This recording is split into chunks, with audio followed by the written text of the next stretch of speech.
Hello नमस्कार साथियों, देखिए आपके लिए एक गुड न्यूज़ निकल कर आ रही है। काफ़ी बड़ी खुशखबरी आप सभी लोगों के लिए। Finally guys Uttar Pradesh police में नई वैकेंसी आ चुके हैं और ये जो वैकेंसी है बम्पर वैकेंसी आपके लिए निकल कर आ रही है। पूरी डिटेल इस वीडियो में हम कवर करेंगे। क्या क्या चीज़ें हैं, क्या क्वालिफिकेशन इस पर रखी गई है, एज लिमिट क्या होगी, कितनी फीस लगेगी, लास्ट डेट इसकी क्या है और एग्जाम इसकी कब होगी, ये सारी यहाँ पर हम जानकारी आपको बताने वाले हैं। क्लियर है? तो देखिए ये जो नोटिफिकेशन है ये ऑफिशियल नोटिफिकेशन है उत्तर प्रदेश पुलिस वैकेंसी का। 23 तारीख को ये रिलीज किया गया है, 23 दिसंबर 2023 को। अगर आप चाहते हैं कि आपको और ऑथेंटिक सोर्स मिले, क्लियर है, तो आप इस वेबसाइट पर विजिट कर सकते हैं। यहाँ पर आपको कंप्लीट डिटेल मिल जाएगी। अब देखिए यहाँ पर हम बात कर लेते हैं पुलिस में आरक्षित नागरिक पुलिस के पदों पर सीधी भर्ती 2023 के संबंध में ये वैकेंसी रिलीज की गई है। उत्तर प्रदेश पुलिस में पुरुषों एवं महिलाओं के लिए आरक्षित नागरिक पुलिस के पदों पर पे बैंड 5200 से 20,200 ग्रेड पे 2000 नए वेतनमान के अनुसार वेतन मैट्रिक्स रुपये 21,700 के अंतर्गत निम्नलिखित रिक्त पद भरने के लिए ऑनलाइन आवेदन पत्र आमंत्रित किए जाते हैं। अब देखिए गाइस यहाँ पर आप वैकेंसी भी देख सकते हैं, काफी ज्यादा वैकेंसी यहाँ पर आपको देखने को मिल रही है। देखिए आरक्षित नागरिक पुलिस के लिए जो पदों की संख्या है ये इस तरह से है। टोटल जो वैकेंसी है ये है 60,244। इसमें अनारक्षित वर्ग के लिए 24,102 वैकेंसी है। इसके अलावा ईडब्ल्यूएस के लिए 6,024 पोस्ट है। अन्य पिछड़ा वर्ग की 16,264 पोस्ट है। अनुसूचित जाति के लिए 12,650 और अनुसूचित जनजाति के लिए 1,204 पोस्ट ये हैं। टोटल मिलाकर 60,244 पोस्ट यहाँ पर हमको देखने को मिल रही है, यानी कि काफ़ी अच्छा गोल्डन चांस है। काफ़ी ज़्यादा यहाँ पर इस बार हमें वैकेंसी देखने को मिली है। अब देखिए यहाँ पर थोड़ी सी और डिटेल हम कवर कर देते हैं आपको। आरक्षित नागरिक पुलिस के पद पर भर्ती हेतु पुरुष और महिला अभ्यर्थी पात्र होंगे। क्लियर है? यहाँ पर ये सबसे ज़्यादा आपको ध्यान रखना है ये पॉइंट। यहाँ पर लिखा हुआ है कि परीक्षा के पूर्व किसी भी समय रिक्तियों की संख्या में परिवर्तित यानी कि रिक्तियों की संख्या परिवर्तित की जा सकती है। भर्ती किसी भी समय या भर्ती के किसी भी स्तर पर बिना कोई कारण बताए निरस्त की जा सकती है, यानी कि पदों की संख्या में कमी या वृद्धि की जा सकती है। यहाँ पर इन्होंने ऐसा लिखा है। और ये जो भर्ती है किसी भी समय किसी भी स्तर पर बिना कोई कारण बताए निरस्त की जा सकती है, ये इन्होंने क्लियरली यहाँ पर लिख दिया है 1.3 में। आप देख सकते हैं ये चीज़ें इन्होंने लिख दी है, यानी ये वैकेंसी अगर निरस्त होना चाहे तो कर सकते हैं बिना कारण बताएं। ठीक है, अब आवेदन की समय सारणी हम आपको बता देते हैं। ऑनलाइन आवेदन कब से स्टार्ट हो चुके हैं? 27 दिसंबर से आपके ऑनलाइन आवेदन स्टार्ट हो जाएंगे। कब से होंगे? 27 दिसंबर से आपके ऑनलाइन आवेदन स्टार्ट हो जाएंगे। ऑनलाइन आवेदन जमा करने की जो लास्ट डेट है ये 16 जनवरी 2024 है। क्लियर है? शुल्क समायोजन आवेदन में संशोधन की जो तिथि है यह है 18 जनवरी 2024। इस तक आप आवेदन कर सकते हैं। आवेदन शुल्क कितना लगेगा? तो 400 रुपये आवेदन शुल्क लगेगा सभी के लिए, ये कंपलसरी है। यहाँ पर कुछ इस तरह से और मापदंड इन्होंने नहीं दिए हैं। अर्हताएं की बात करें तो राष्ट्रीयता, इसके अलावा कई सारी चीजें हैं। आप देख सकते हैं, आप इसके लिए एलिजिबल हैं। जो भी वीडियो देख रहे हैं सभी आप एलिजिबल है, इसके लिए आप अप्लाई कर सकते हैं। अब नेक्स्ट अपन बात करते हैं शैक्षणिक अर्हता की। तो देखिए अगर आप 10वीं पास है या 12वीं कक्षा उत्तीर्ण है या सरकार द्वारा मान्यता प्राप्त उसके समकक्ष अर्हता होने आवश्यक है तो आप अप्लाई कर सकते हैं। 10वीं 12वीं अगर आपने कर रखी है आपके स्टेट जो बोर्ड है उसके तहत तो आप अप्लाई इसके तहत कर सकते हैं। और यहाँ पर अगर आपके पास में वो भी नहीं है तो इसके अलावा और कई सारी चीज़ें इन्होंने दे रखी है, तो आप देख सकते हैं। अब यहाँ पर हम बात करते हैं एज लिमिट की कि एज लिमिट कितनी होनी चाहिए। तो भर्ती के लिए आवश्यक जो पुरुष अभ्यर्थी हैं इन्होंने 1 जुलाई 2023 को 18 वर्ष की आयु प्राप्त कर ली हो और 22 वर्ष की आयु प्राप्त ना की हो, यानी कि 1 जुलाई 2023 को 18 साल के वो हो चुके हैं बट 22 साल के वो नहीं हुए। 18 से 22 साल के बीच में ही होना चाहिए 1/7/2023 को। देखिए इन्होंने लिख दिया है कि 2 जुलाई 2001 से पूर्व तथा 1 जुलाई 2005 के बाद का जन्म नहीं होना चाहिए, यानी इसके बीच में ही आपकी डेट ऑफ बर्थ होनी चाहिए, तभी आप इसके लिए अप्लाई कर पाएंगे। बात करें महिला अभ्यर्थियों की तो 1/7/2023 को 18 वर्ष की आयु प्राप्त कर ली हो तथा 25 वर्ष की आयु प्राप्त ना की हो, अर्थात 2 जुलाई 1998 से पूर्व 1 जुलाई 2005 के बाद का जन्म नहीं होना चाहिए। इसके बीच में ही इनकी एज जो है डेट ऑफ बर्थ होनी चाहिए, तभी आप अप्लाई कर पाएंगे। अब देखिए काफ़ी सारे लोगों को कन्फ्यूजन इस तरह से है कि उनको जो है वो जनरल में आते हैं, तो जनरल की जो एज लिमिट है ये 18 से 22 साल है, 18 से 22 साल। इसके अलावा और आपको जो दे रखा है जैसे कि पिछड़ा वर्ग, अनुसूचित जाति और अनुसूचित जनजाति, तो इनमें 5 साल का आपको एक्स्ट्रा आरक्षण दिया गया है। ध्यान रखिएगा 5 साल की छूट आपको मिलेगी इनमें, यानी कि अगर आप ओबीसी से आते हैं 18 साल आपकी एज है कम से कम, और ज़्यादा से ज़्यादा कितनी होगी तो 22 ये दे रखिए, 22 में 5 ऐड करेंगे 27 साल, यानी कि 18 से 27 तक आप अप्लाई कर सकते हैं। अगर आप अदर स्टेट से आते हैं तो आपको 22 साल ही मैक्सिमम आपकी होनी चाहिए, क्योंकि अदर स्टेट में ये आरक्षण लागू नहीं होता है। क्लियर है? और आप सभी लोगों के लिए काफ़ी अच्छा गोल्डन चांस है। अगर आप इसमें एलिजिबल हो तो बिल्कुल अप्लाई कर सकते हैं, क्योंकि ये जो है काफ़ी अच्छी पोस्ट यहाँ पर देखने को मिली है। अब ये चीज़ें हैं तो अगर आप चाहें तो इसको पढ़ सकते हैं। क्लियर है? शारीरिक स्वच्छता में इस तरह से देख सकते हैं, ये चीज़ें हैं जो इंपॉर्टेंट चीज़ें वो हम आपको बता देते हैं। और इस पीडीएफ को हम टेलीग्राम पर डाल देंगे, तो टेलीग्राम की लिंक डिस्क्रिप्शन में, वहाँ से इसको डायरेक्टली आप पढ़ सकते हैं अच्छे से, क्या क्या चीज़ें यहाँ पर आपको देखने को मिल रही हैं।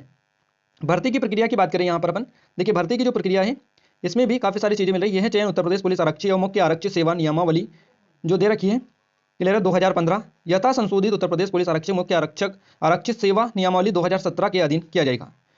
क्लियर है? और यहाँ पर लिखित परीक्षा जो होगी उसका जो पैटर्न होगा वो क्या होगा ये आपको यहाँ पर बता दे रहे हैं। देखिए लिखित परीक्षा जो होगी ऐसे अभ्यर्थी जिनके आवेदन पत्र प्रथम दृष्टता सही पाए जाएंगे से ऑफलाइन लिखित परीक्षा में सम्मिलित होने की अपेक्षा की जाएगी, यानी कि आपकी जो है ऑफलाइन परीक्षा होगी यहाँ पर। लिखित परीक्षा में वस्तुनिष्ठ का प्रश्न पत्र रखा जाएगा। लिखित जो परीक्षा होगी 300 अंकों की होगी, जिसकी समय अवधि होगी 2 घंटे, यानी 300 नंबर का आपका पेपर होगा, 2 घंटे का आपको टाइम दिया जाएगा। ये चीजें यहीं तक आपकी क्लियर होगी आई थिंक। और इस लिखित परीक्षा में 4 विषय सम्मिलित होंगे। कौन कौन से? सामान्य ज्ञान आएगा, इसके अलावा सामान्य हिंदी आपकी आएगी, संख्यात्मक एवं मानसिक योग्यता, मानसिक अभिरुचि, बुद्धिलब्धि, तार्किक क्षमता, ये 4 सब्जेक्ट इसमें होंगे। अभ्यर्थियों को लिखित परीक्षा में गलत उत्तर देने के लिए ऋणात्मक अंक प्रदान किया जाएगा। लिखित परीक्षा में कुल अंक जो होंगे 150 प्रश्न होंगे, यानी कि 150 प्रश्न आपके रहेंगे और एक क्वेश्चन जो होगा 2 नंबर का रहेगा। इस हिसाब से आपका जो पेपर रहेगा ये 300 नंबर का होगा, 2 घंटे का आपको टाइम मिलेगा। क्लियर है? एक क्वेश्चन 2 नंबर का आपका होगा, इस हिसाब से 300 नंबर का आपका पेपर हो जाएगा और 150 प्रश्न होंगे। प्रत्येक सही उत्तर के लिए, यानी कि प्रत्येक सही उत्तर के लिए 2 अंक निर्धारित हैं, यानी कि 1 नंबर के लिए 2 अंक दिए जाएंगे। भर्ती आरक्षक नियमावली के उक्त परीक्षा के अभ्यर्थियों को प्रत्येक गलत उत्तर के लिए 0.5, याद रखिएगा 0.5 इसकी ऋणात्मक है, माइनस मार्किंग है 0.5, इसके अकॉर्डिंग ये नंबर काउंट किए जाएंगे। यहाँ तक आपको ठीक है। और OMR जो सीट होती है उस पर आधारित परीक्षा प्रणाली के अनुसार संपन्न बेसिकली कराई जाएगी। ये चीजें इस तरह से होगी। हो सकता है परीक्षा एक ही दिन करा ली जाए, एक ही शिफ्ट में। यहाँ पर इन्होंने क्लियरली लिखा है कि परीक्षा अगर जरूरत पड़ी तो अलग शिफ्ट में या अलग तिथि को भी कराई जा सकती है, और उसको कराने के बाद में नॉर्मलाइजेशन जो प्रोसेस होती है उसको अप्लाई किया जाएगा, क्योंकि एक से अधिक शिफ्ट में और तिथि को अगर परीक्षा होती है तो नॉर्मलाइजेशन की प्रोसेस फॉलो की जाती है। तो इस तरह की ये चीजें होंगी। हो सकता है एक ही दिन हो जाए, नहीं भी होगी तो इस तरह की चीजें ये अपनाएंगे। अब बात करते हैं हम, देखिए यहाँ पर और नीचे कुछ इंपॉर्टेंट डिटेल आपको दे रखी है। यहाँ पर शारीरिक यानी कि फिजिकल स्टैंडर्ड टेस्ट के बारे में डिटेल दे रखी है। जो परीक्षा पास कर लेंगे मानक परीक्षा में सम्मिलित होने की अपेक्षा उनसे की जाएगी, और कुल रिक्तियों की संख्या को दृष्टिगत रखते हुए बोर्ड द्वारा योग्यता के आधार पर राज्य की आरक्षण नीति के अनुसार इस परीक्षा के लिए बुलाए जाने वाले अभ्यर्थी की संख्या का विनिश्चय किया जाएगा। डॉक्यूमेंट्स वेरिफिकेशन आपके होंगे, पढ़ सकते हैं, इसमें एक एक चीज यहाँ पर लिखी हुई है। क्लियर है? शारीरिक मानक परीक्षण यानी कि आपका फिजिकल स्टैंडर्ड जो टेस्ट होगा उसमें क्या क्या चीजें आपकी होनी चाहिए। तो पुरुष अभ्यर्थी के लिए न्यूनतम शारीरिक मानक निम्नतम है, जैसे कि सामान्य अन्य पिछड़े वर्ग अनुसूचित जातियों के पुरुष अभ्यर्थी के लिए न्यूनतम ऊंचाई जो है 168 सेंटीमीटर होनी चाहिए, यह हाइट आपकी दे रखी है। और अनुसूचित जनजाति के पुरुष अभ्यर्थी के लिए 160 सेंटीमीटर होनी चाहिए। सीना कितना होना चाहिए? तो अन्य पिछड़े वर्ग अनुसूचित जातियों के अभ्यर्थी के लिए न्यूनतम सीने का माप 79 सेंटीमीटर बिना फुलाए हुए, और कम से कम 84 सेंटीमीटर फुलाने पर। अनुसूचित जनजातियों के अभ्यर्थी के लिए 77 सेंटीमीटर बिना फुलाए हुए और कम से कम 82 सेंटीमीटर फुलाए जाने के बाद में ये सीने का माप होना चाहिए। इसके अलावा न्यूनतम 5 सेंटीमीटर सीने का फुलाव अनिवार्य होना चाहिए, इस तरह से इन्होंने लिखा है। महिला अभ्यर्थियों के लिए न्यूनतम शारीरिक मानक निम्नतम है, जैसे कि ऊंचाई होनी चाहिए। पिछड़े वर्ग अनुसूचित जातियों की महिलाओं के अभ्यर्थियों के लिए 152 सेंटीमीटर होना चाहिए, और अनुसूचित जनजातियों की महिला अभ्यर्थियों के लिए जो ऊंचाई है 147 सेंटीमीटर कम से कम होनी चाहिए। क्लियर है? इसके अलावा महिलाओं का वजन भी किया जाएगा। महिला अभ्यर्थियों के लिए न्यूनतम 40 किलोग्राम वजन होना चाहिए, इस तरह से इन्होंने ये नोटिफिकेशन में दिया है। अब बात करें हम शारीरिक दक्षता परीक्षण की, यानी फिजिकल एफिशिएंसी टेस्ट की। तो फिजिकल एफिशिएंसी जो टेस्ट होगा वो इसको पास करने के बाद में होगा, और इस परीक्षा शारीरिक दक्षता परीक्षण में अहर होने के लिए पुरुष अभ्यर्थी हेतु 4.8 किलोमीटर यानी 4800 किलोमीटर, माफ कीजिएगा 4800 मीटर, यानी कि 4 किलोमीटर 4.8 किलोमीटर ये है। तो 4.8 किलोमीटर की दौड़ जो होगी वो 25 मिनट में, और महिला अभ्यर्थियों को 2.4 किलोमीटर की दौड़ 14 मिनट में पूरी करनी आवश्यक होंगी। ये इसके लिए बेसिकली रनिंग होगी। और आगे हम आपको और बताते हैं और क्या क्या इसमें चीज़ें होंगी। चयन की जो प्रक्रिया होगी, चयन तथा अंतिम योग्यता सूची वेबसाइट पर दी जाएगी, और इसके अकॉर्डिंग दी जाएगी। आप देख सकते हैं श्रेणी और जो भी मेरिट बनेगी। आरक्षण और आयु सीमा में जो छूट दी जाएगी वो लंबवत एवं क्षैतिज आरक्षण केवल उत्तर प्रदेश के मूल निवासी अभ्यर्थियों को ही अनुमान्य है, यानी कि उत्तर प्रदेश की जो मूल निवासी हैं उनको ये दी जाएगी। अब यहाँ पर जितने भी डाउट्स थे आपके आई थिंक क्लियर हो चुके होंगे। देखिए यहाँ पर अनुसूचित जनजाति को अधिकतम आयु सीमा में 5 वर्ष की छूट है। क्लियर है?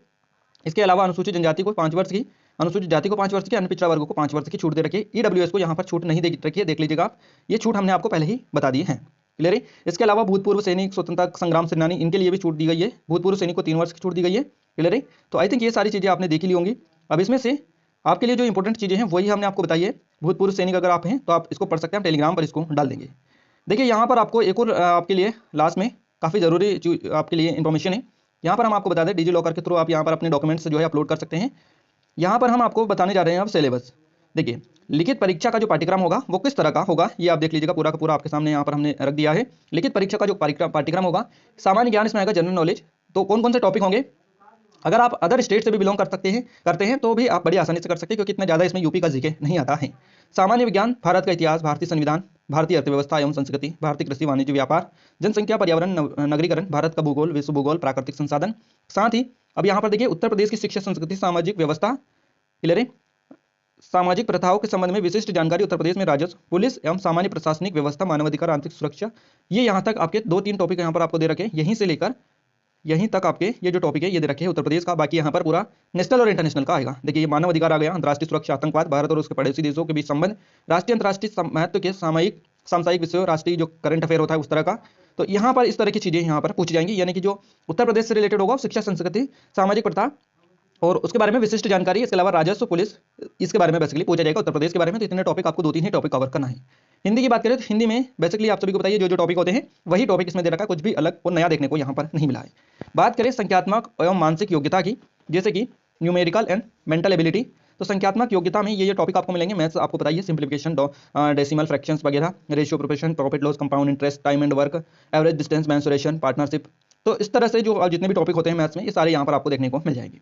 बात करें मानसिक योग्यता की, तो इसमें आपको रीजनिंग पूछी जाएगी। रीजनिंग में आपको हो सकता है अलग अलग टॉपिक देखने को मिले, जैसे कि आपका वर्ड फॉर्मेशन टेस्ट हो गया, DI हो गया, है ना। इसके अलावा लॉजिकल इंटरप्रिटेशन ऑफ डेटा हो गया, अल्फाबेट सीरीज हो गई।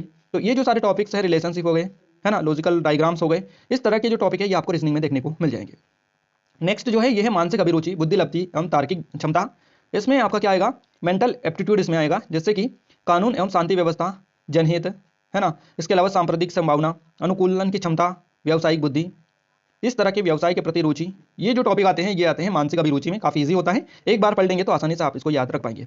और इसी में आता है बुद्धि लब्धि यानी IQ इसमें आता है, बुद्धि लब्धि बोलते हैं इसको। तो इसमें भी आपको लॉजिकली जो चीजें हों वो आपके सामने यहाँ पर रखी जाएंगी, है ना। तो इस तरह से ये है। और इसी में आता है तार्किक यानी कि रीजनिंग एबिलिटी, तो इसमें भी रीजनिंग के टॉपिक आपको देखने को मिल जाएंगे। तो इस तरह से आपका जो है 150 नंबर का 150 क्वेश्चन का पेपर होगा, 300 मार्क्स का ये होगा। तो आई थिंक आपको जितने भी डाउट्स थे वो क्लियर हो चुके होंगे। टेलीग्राम को ज्वाइन नहीं करके रखा है तो कर लीजिएगा। और अगर आप चाहते हैं कि डेली इसके ऊपर हम वीडियो लेकर आएं, क्योंकि आपकी एग्जाम कब होनी है, ऐसे कयास लगाया जा रहा है कि आपकी जो एग्जाम होगी ये फरवरी में होगी, फरवरी 2024 में।